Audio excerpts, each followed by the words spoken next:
सहारा जंगल में सारे पंछी बहुत डरे हुए हैं क्योंकि जंगल में बहुत बड़ा तूफान आने वाला है। सारे पंछी परेशान होकर खड़े हुए थे। उन्हें डर था कि अगर बड़ी बारिश होगी तो सब पंछी के घोंसले तबाह हो जाएंगे। दोस्तों, हम सब पर बहुत बड़ी एक विपदा आन पड़ी है। हमारे मौसम के जानकार पक्षियों ने यह सूचना दी है कि 2 से 3 दिन में बारिश के साथ साथ बहुत बड़ा तूफान आने वाला है। आप सबको जल्द से जल्द घोंसले पक्के करने होंगे। सब पंछी डर के मारे एक दूसरे की तरफ देख रहे थे। उसमें से एक पंछी ने कहा, राजा जी, हम 2 दिन में कैसे घोंसला बनाएंगे? लकड़ियां जमा करने में ही हमें 7 से 8 दिन लग जाएंगे। तुम चिंता मत करो, हमने इसकी व्यवस्था पहले से ही कर ली है। हमारे राज्य के भंडार में कुछ लकड़ियां जमा है। आपातकालीन समय के लिए इसे रखा था। अब इसका इस्तेमाल करने का समय आ गया है।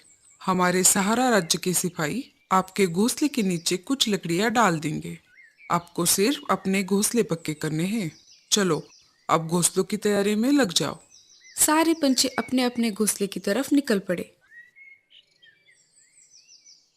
अब मैं क्या करूं? मेरा तो इस दुनिया में कोई नहीं है और अब मुझसे ये सब काम भी नहीं होते। तुम चिंता मत करो मीनू मौसी, मैं हूं ना आपके साथ। हम दोनों मिलकर अपना घोंसला बनाएंगे ताकि दोनों का समय बच जाए।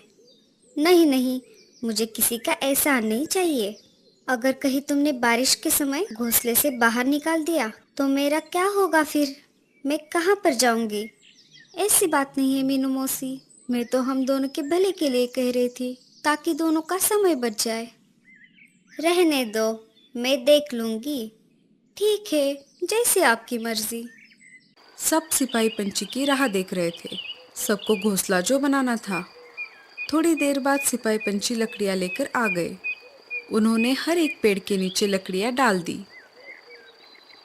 मीनू मौसी और लाडो लकड़ियों के पास आ जाती है। उन दोनों से पहले कालू कौवा और भूरा कौवा वहां पर पहुंच चुके थे। आ गए दोनों। काम के समय पर तो गायब रहोगे और जब प्रसाद बट रहा हो तो दोनों पहले से हाजिर रहते हैं। मतलबी कहीं के। अरे मीनू मौसी, इन लकड़ियों पर सिर्फ तुम्हारा नाम नहीं लिखा है, इन पर हमारा भी अधिकार है। हाँ हाँ, मुझे मत सिखाओ क्या अधिकार है और क्या नहीं। मैं तुम जैसों को बहुत अच्छी तरह से जानती हूँ। ये सिर्फ 3 घोंसले बनाने जितनी ही लकड़ियाँ है और इनमें से मैं मेरा हिस्सा नहीं देने वाली। तुम तीनों में से किसी एक को दूसरी लकड़ियों का इंतजाम करना पड़ेगा। मीनू मौसी, ये समय झगड़ा करने का नहीं है। ऐसी स्थिति में हमें समझौते से काम लेना पड़ेगा। मैं नहीं करने वाली समझौता। समझौता करना है तो आपस में करो। कालू सही कह रहा है मौसी, हमारे पास बहुत कम समय है। बारिश का तूफान कभी भी आ सकता है। हम चारों में से किसी दो को एक घोंसले में रहना होगा। ऐसा करो, कालू और भूरा मिलके एक घोंसला बना सकते हैं। दोनों की जोड़ी अच्छी बनेगी। नहीं नहीं रे बाबा, ये कालू बहुत ही आलसी और कामचोर है। इसकी और मेरी नहीं बनेगी। कालू भैया, अब हमारे पास दूसरा उपाय नहीं है। अगर आपको कोई परेशानी नहीं है तो हम दोनों साथ में घोंसला बना लेते हैं। मुझे कोई परेशानी नहीं है लाडो। तो चलो फिर हम घोंसला बनाने की जगह तय करके आते हैं। हाँ हाँ, जाओ जाओ। वैसे भी मुझ जैसी अबला चिड़िया की कौन मदद करने वाला है। आप भी हमारे साथ चलिए, हम सब अच्छी जगह तय करते हैं। मुझे कम अकल मत समझो। मैं क्या बेवकूफ लगता हूँ? मैं तुम तीनों से अच्छा घोंसला बना सकता हूँ। भूरा कहते हैं मुझे। लाडो, चलो, हम हमारा काम करते हैं। सब घोंसले की जगह ढूंढने लगे। कालू भैया, आप बताइए, घोंसला कहाँ बनाना चाहिए?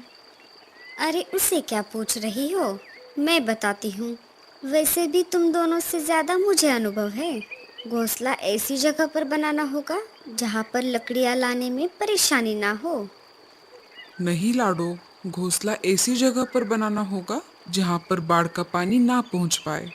आपने ठीक कहा कालू भैया, हम ऊंची जगह पर ही घोंसला बनाएंगे। हाँ हाँ, तुम्हें तो उसकी बात ही ठीक लगेगी। तुम्हारे घोंसले का पार्टनर जो है, मैं तो चली मेरा मेरा घोंसला बनाने। ऐसा कहकर मीनू मौसी लकड़ियाँ लाने के लिए निकल पड़ती है। लाडो, तुम घोंसला बनाने में माहिर हो। तुम घोंसला बनाओ, मैं तुम्हें लकड़ियाँ ला कर दूंगा। हाँ कालू भैया, इससे हमारा काम भी आसान होगा। अब क्या था, सब तो तय हो चुका था। कालू लकड़ियां उठा कर लाता और लाडो घोंसला बनाने लगती। इधर भूरा कौवा वजन में हल्की लकड़ियां उठाकर अपनी डाली पर रख रहा था। मैं चुपके से जाकर कुछ लकड़ियां उठाकर लेकर आती हूँ। इधर भूरा जमीन से लकड़ियां उठाकर पेड़ की डाली पर रख देता और इधर मीनू मौसी उस रखे हुए लकड़ियों को उठाकर अपने डाली पर रखती। अरे, ये क्या हो रहा है? बहुत देर से मैं लकड़ियां इकट्ठा कर रहा हूँ, पर लकड़ियां तो जमा ही नहीं हो रही। चलो, मुझे लगता है इन लकड़ियों से मेरा घोंसला बन जाएगा। ऊपर कालू और लाडो की मेहनत की वजह से उन दोनों का घोंसला बनकर तैयार हो गया। उन दोनों का घोंसला तैयार हो चुका है, ये देखकर मीनू मौसी बहुत जलने लगी। ओई माँ, मर गई रे। लाडो और कालू दोनों मीनू मौसी के पास आ जाते हैं। क्या हुआ मौसी? लगता है ज्यादा वजन उठाने की वजह से मेरे पैर में मोच आ गई है। अब मैं घोंसला कैसे बना पाऊंगी? आप रहने दीजिए मीनू मौसी, हम हैं ना, हम आपको घोंसला बनाने में मदद करते हैं। मुझे लगता है आपको मेरे घोंसले के बाजू में घोंसला बनाना चाहिए। मुझे लगता है मैं ज्यादा ऊपर उड़ नहीं पाऊंगी, तुम यहीं पर घोंसला बना लो। ठीक है मौसी। ऐसा कहकर लाडो और कालू ने मीनू मौसी का घोंसला बनाना चालू कर दिया। मीनू मौसी मस्त आराम कर रही थी और दोनों घोंसला बनाने में लग गए। थोड़ी ही देर में घोंसला बनकर तैयार हो गया। लो मौसी, घोंसला बनकर तैयार है। अब हम सबको अंदर जाना होगा, वरना बारिश का तूफान कभी भी आ सकता है। इधर भूरे ने जैसे तैसे अपना घोंसला तैयार कर लिया और वैसे ही अंदर जाकर सो गया। कालू भैया, मुझे नहीं लगता कि बारिश 4-5 दिन रुकने वाली है। हमें अनाज का प्रबंध करना होगा। हाँ लाडो, मुझे एक जगह पता है, वहाँ पर बहुत सारा अनाज है। हम जाकर वो अनाज लेकर आते हैं। दोनों ने 4 से 5 दिन तक चले इतना अनाज इकट्ठा कर लिया। रात हो गई, सब अपने अपने घोंसले में बैठे हुए थे। तभी तेज बारिश के साथ साथ बहुत बड़ा तूफान भी आ गया। हम आशा करते हैं कि बारिश इतनी तेज ना हो। पूरी रात जैसे तैसे निकल गई। सुबह हो गई। भूरा कौवा मजे में सो रहा था। तभी उसके पैरों में कुछ महसूस होने लगा। अरे, ये क्या हो रहा है? मेरे पैर इतने ठंडे क्यों हो गए हैं? भूरा नीचे नजर घुमाता है तो बारिश का पानी पूरे घोंसले में फैल चुका था। भूरा उस डाली से उड़कर ऊपर वाली डाली पर जाकर बैठता है। मुझे लगता है पानी इससे ऊपर नहीं आएगा। थोड़ी देर बाद पानी उसके पैरों तक आ ही जाता है। जैसे ही पानी बढ़ने लगता है, उसकी नींद फिर से खुल जाती है। पानी बहुत ऊपर तक आ गया। मैं एक काम करता हूँ, घोंसले के ऊपर जाकर बैठता हूँ। भूरा घोंसले से निकलकर बाहर आ ही रहा था, तभी उसका घोंसला बाढ़ की पानी में बह जाता है। वो मीनू मौसी के घोंसले के पास आ जाता है। मीनू मौसी, दरवाजा खोलो, मेरा घर पानी में डूब गया है और मैं बाहर बारिश में भीग रहा हूँ। अरे ओ मीनू मौसी, खोलिए ना दरवाजा। मीनू मौसी को भूरे कौवे की आवाज सुनाई दे रही थी, पर वो सुनकर अनसुना कर देती है। ये तो मीनू मौसी की आदत ही है, किसी की मदद ना करना और खुद की भलाई का इंतजाम करना।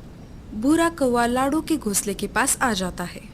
लाडो, कालू, दरवाजा खोलो, मेरा घर तो डूब गया, मुझे अपने घर में ले लो।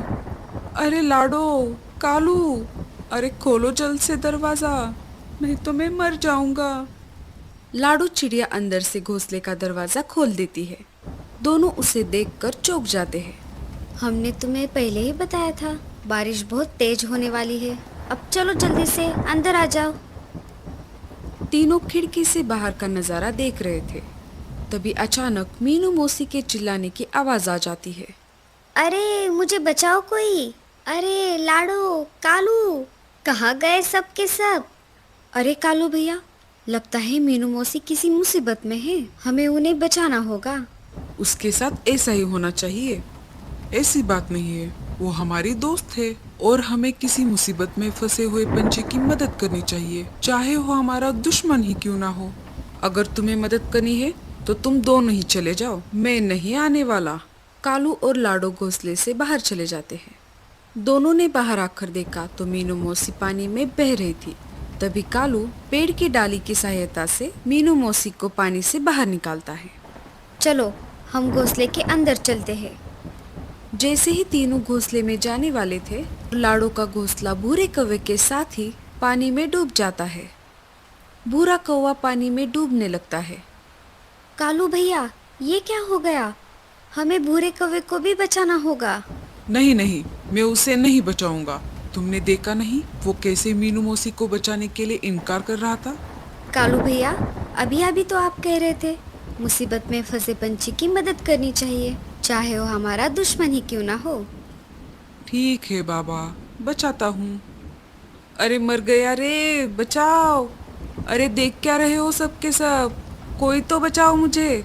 अगर मैं तुम्हारे साथ आ जाता तो ये मुसीबत नहीं आती। कालू उसे पानी से बाहर निकालता है और उसे ऊपर से डाली पर छोड़ देता है। अब आगे क्या होगा? तीनों के घोंसले तो बाढ़ में डूब गए। क्या जंगल के सारे पंछी बच पाएंगे? क्या बारिश थम जाएगी? जानना है तो हमें कमेंट्स में जरूर बताना।